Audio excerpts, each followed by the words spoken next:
If you find Chinese tone are really difficult, well, think about this question. How much time you actually put into to practice the tone? Actually, how many practice you actually did to improve your tone?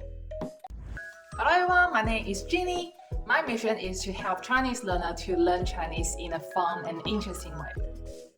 A lot of students struggle with the Chinese tone. But actually, if you think of these two questions, how long you actually spend time practice the tone, and also what kind of practice you use or you try to practice the tone.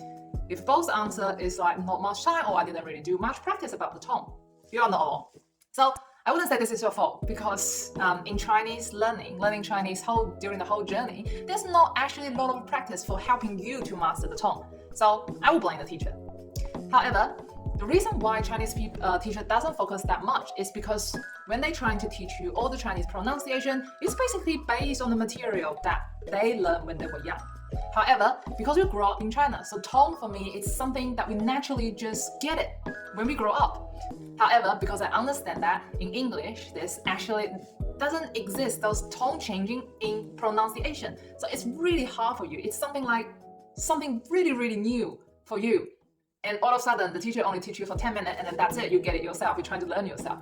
So it totally makes sense if most of the students do not master the tone.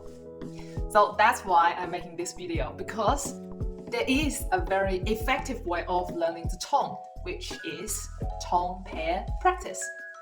I don't know if you have ever heard of the tone pair. So what is tone pair?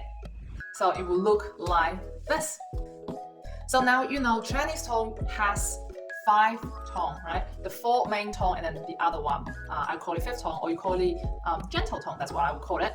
Therefore, you will come out with this whole chart. It will have 20 pairs. So basically each tone will combine with all the other different tones. So the reason why tone pair practice is so effective, because most of the Chinese words is made out of 2 Hanzi. Hanzi is character. So basically a word is comprised of 2 Hanzi. Obviously each Hanzi have its own tone.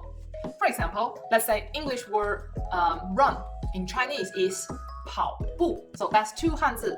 So 2 Hanzi have 2 tone, which is 跑, right? So that's 3rd tone, and then the other one is 步, so 4th tone. So 跑步, that 2 Hanzi literally become one word. So like I said, 90% of Chinese word is actually made up of 2 Hanzi, 2 character. So it does make more sense if you practice those tones in pairs. So for some people who say, oh my god, that's 20 tones, that feels like a lot. Actually, it's not. Because some of the tone pair, it could be really easy. For you, you probably just take 5 minutes and you just quickly nail it. For example, the 1st tone plus the 1st tone, because they all stay constantly the same. So for you, there's nothing different. For example, the words for today is 1st tone combined 1st tone, which is 今天, 今天. So you realize the tone doesn't really need to change, you just pronounce the words individually differently. So the tones stay constantly the same. So for those kind of pair, you can nail it just straight away like that. So in those 20 pair, obviously everyone is different. For some people, they will be struggle with this one, some people will struggle with all the other one. However, there's some common one that lots of Chinese students struggle. For example, one of the common one people struggle to pronounce is 4th tone plus 4th tone. For example, saying this word, 正在, 正在. So they're both 4th tone. So however, a lot of students have problem pronounce the 2nd Hanzi correctly. Somehow the second one just, instead of the 4th tone, they just change into either the 1st tone or something else. So you will find out in this tone pair, you're gonna focus a lot, or you spend more your energy and time to conquer those pairs. So that's what you need to do. So that's why I highly strongly recommend it. If you wanted to improve your tone, you need to do this tone pair practice. Also, if you wanted to learn Chinese pronunciation well, there is a free audio for you to download so that you can practice the Chinese pronunciation just by mimicking and shadowing from the native speaker, which is me. This is completely free. So if you're really interested, you can comment below with confidence speaking Chinese, and I will send you a link and I will tell you how to download that free audio. So that's it for today. Hopefully this will help you with your Chinese pronunciation learning journey. And I will see you next time. Bye.